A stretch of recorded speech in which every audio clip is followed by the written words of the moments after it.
What else do you think that I need to say in order to make it clear? I'm going to be real with you. I think the key point is Heather. I'm just being, if you really want to deaden this shit and just put the ego to the side, no bull. Because all them are looking at Heather as that's their sister or whatever, and that's the homie wife. And I think that right there is the key thing. The rest of this shit they can handle. Okay. I'm going to be real with you. I can apologize for parts. Like, I still have issues with she said about me, mainly the fact that last time she was on Back and Fig, she you calling her a prostitute. She recited like 7 different lies about me that were like blatantly, demonstrably untrue. Give me some. She said that my girl paid for the wedding. She said my girl paid for the house. She said that my girl cried to her talking about like me sitting on the couch during a house party or something. There was a bunch of stuff. How do you know that's not true? Because I talked to my girl about it and I trust her. She's not going to tell you the truth. She would so tell me. Man, all women do behind our back with females that the pillow talk that they're not going to tell us. Yours, mine, all of them. I know my wife, and if she had actually cried over my sitting on the couch during a first birthday party, my girl would love to tell me about how much I upset her, because me being a lazy at times has definitely upset her. The idea that she cried to Heather is bull. Anyway. You don't think Heather had a conversation with her? How did she even know about you? She was at the party. She definitely had a conversation. But all I'm saying is I can definitely acknowledge that me insinuating that she participated in any kind of sex work, I have no clue. Obviously, I've seen screenshots of sugar baby ads from like 10 plus years ago. Do I know that those are actually real or that she even actually acted upon them? No, I don't. So I can apologize for saying that. I would definitely apologize for that. Gotcha.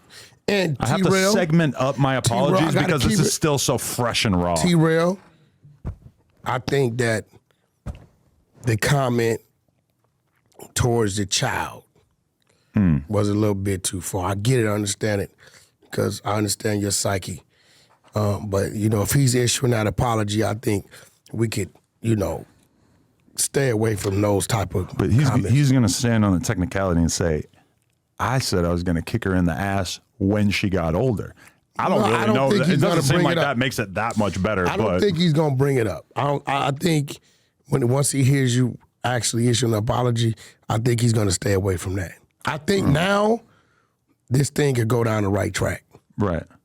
And that's all I'm concerned about, because I'm going to be real with you. Last night, are you familiar with the Young Dolph murder? Well, obviously you know it happened and stuff. But I was watching this documentary because I interviewed one of his artists, Jay Fizzle, earlier. And, you know, like the reason why Dolph got killed is basically that there was like another gang or another hood in Memphis. He signed an artist. That artist had like real deal crazy beef with this gang that Dolph was previously cool with, but then all of a sudden he's supporting this artist that gang saw as like 100% op. And so that was basically the situation that led to him getting gunned down. Now, obviously you look at that situation and it's like, oh, that's a million times more serious when you have like a fucking planned, coordinated hit outside of a cookie shop or whatever. But when I'm having conversations with people behind the scenes about this, it is plausible to me that I could see all this kind of getting to the point where there wouldn't be any going back. Let me ask you a question. I'm just laying my shit down to just say, all right, y'all got it. Let me ask you a question. Yeah.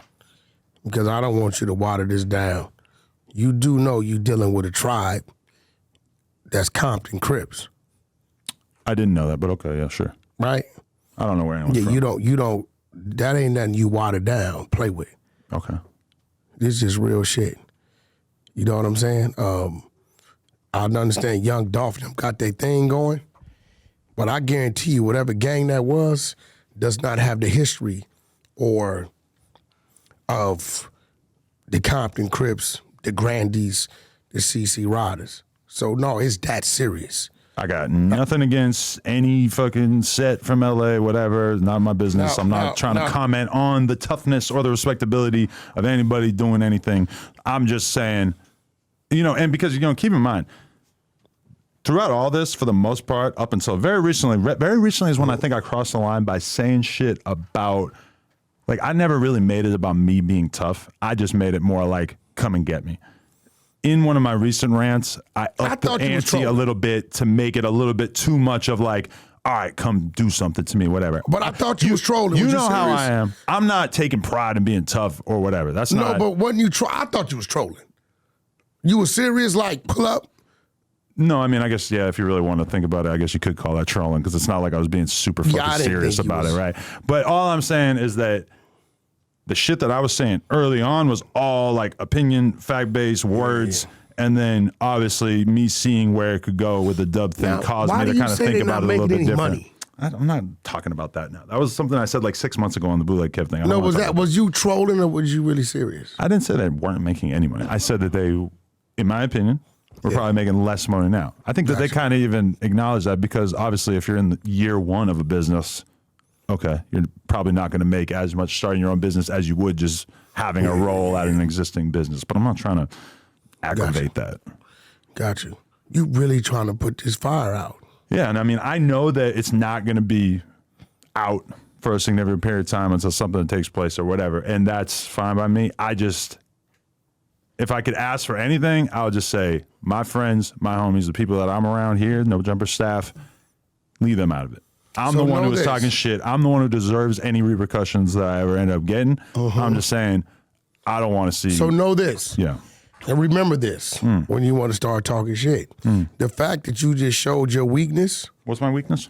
Is your friends and your staff. My buddy Woody. Your people. Dubby. The fact that you just showed your weakness, every time your ass get out of line, they're going to hit you right in your weakness. So you got to think about what you do before you do it. Well, just in general, I think I'm going to probably take a lot of the trolling stuff that I've been doing, a lot of the arguing online. It's just, this has caused me to do a little bit of reflecting and just be like, why do I need to keep aggravating this shit? You know? For a while, I felt like I really kind of needed to do it because of the fact that I was, working with the hand that I've been given, and people wanted to see me actually stand up for myself. Now, I feel like I, at a certain point, definitely took it too far. That late July, August period, that's when I really wish I had shut up because I finally kind of got what I wanted in terms of them not talking about us anymore. But then I just kind of kept throwing shit on the fire, and that's what I regret. That's what I really apologize for. Once they stopped talking about me, I should have just said, all right. Do you know people started calling you Adam100 this last rant? I never heard that, but I swear to God, they were like, yo, Adam100. I said, who the fuck is that? I'm from 100 ENT. They said, you didn't hear this rant? Right? And I was scared to listen to it. I still haven't heard it. You're that spooked out by it? Yeah, because I didn't want to hear you say nothing too crazy. Everybody was saying he went on one. They said it was 28 minutes. That is, continuous. No breaks, unless there's ads. Yeah, so I think that's what did it, brother. I don't know what you said. That definitely you did. Yeah, I think you subtract that rant from the equation, and then you don't have Deso Dub getting ran up on a sexy red. That's what did it. Yeah. Did you mention? I can admit that I really did you mention Heather in that rant? Oh yeah. See, I didn't hear it. See what I'm saying? All this is in one. Right? So, and I'm gonna be real. I'll start getting text messages. Yeah. Yeah.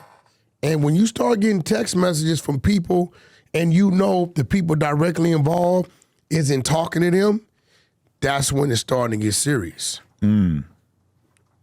So once again, my intention is to de-escalate the situation. I'm not under the impression that things will just magically be de-escalated by me saying it. I'm just saying I'm turning over a new leaf. I know that the general commentary on this is going to be, Adam, you're acting like a bitch. You said all this other shit on the news the other day. Guy, you can do it. No. You can get away with it. You deliver this 28-minute rant. We want more of that version of you. Obviously, the fan base is going to be entertained when you're crashing out. But you're a white guy. You can get away with it. Starting fires, putting them out. Starting fires, putting them out. You can get away with it. This is real. We might have a little bit more freedom in that regard, yeah. Yeah, you can get away with it. I can't get away with it. You can get away with it. Right. I'll go to saying, you know what, I thought I was wrong. Oh, whack, you's a bitch, you a coward, you scared, all this kind of stuff. And sometimes I need to issue apologies. When I did something I thought about and just wasn't right. I can think of a lot of people you should apologize to. Name one. We'll get into that another time. See, now you're being scary. No, I'm not trying to divert the conversation into a very specific niche. Give me one. No. I hate every time people say some shit and I say, well, give me an example. You can't give me one. I got 10 examples. I'm going to save it for a separate episode because I know it's going to fill a fucking 2-hour block with ease. Okay, give me just one. And I promise you I'm going to acknowledge it or not, we're going to move on. Every single beef that comes to mind is something I've already brought up to you on here, and I've already heard your rebuttal, and I'm not really trying to Just redo give it. me one. Nah. I'm going to be truthful. If I feel like I was all the way wrong, I tell you, but I feel like, just give me one. Yeah, even your homies got one. The Roosters got them. They got examples on deck. Give me one. No, because I'm not trying to. I'm trying to keep talking about this shit so I can get a little bit more We could deeper already into it. been done with it and gone. I'm telling you, I'm not going to dwell on it. I'm just going to, I'm going to keep it ordered because I know I'm on some bullshit. Listen, like, if I mention a name, I already know we're going to spend the next half hour having a fucking conversation that we've already had. No, we're not, because I want to say that for a segment where the 10 people you feel, and then we're not. I just want to hear the one. Once we wrap this, then I'll give you a name of some people that I feel like you should. See what I mean? Goddamn culture vultures. Use you up for what they want to use you for, but they just want it that way. See, this could have very easily been an awkward / kind of embarrassing video clip. Nah, and instead we have you taunting me throughout the entire thing. I don't, you know what this reminds me of? This reminds me of when Lennis shot the scene with the other guy, and I chose to talk about it with Crip Mac. Yeah, I ain't fucking with that. I'm trying to issue a formal fucking apology / somebody you should apologize acknowledgement. to. Who's that? Zoe Osama. No, you should you should apologize to him. And guess what? It doesn't matter, because today, guess who I got a call from? Kodak Black. Know what he was watching? Our interview with Zoe Osama. Really? Know what Kodak said? Whack, set that up. He said, Whack, I tell me about him. So from this little time he was here, which all I wanted to do was help him, it got somewhere. So we'll see where it goes. Wait, so Kodak wants to work with Zoe Osama. Well, I swear he called me today. So Kodak watched that interview, saw how opposed to the conversations about dick implants Zoe Osama was, and he said, that's the guy I want to work with. Honestly, if that's how it turned out, that's amazing. Bro, that's good to hear. look, you think I'm playing? That's the Kodak. You see where I sent him? He FaceTimed me. You sent him a picture of his Spotify. Okay. You think I'm just going to send it to him to send it to him? Previous to that, your message said, this N-word Ray J want to fight, ! And you used the big red exclamation points. That's when Ray J wanted to fight. Okay. Yeah. But we got past that. Wait, he didn't respond to that? No, he didn't. He FaceTimes me.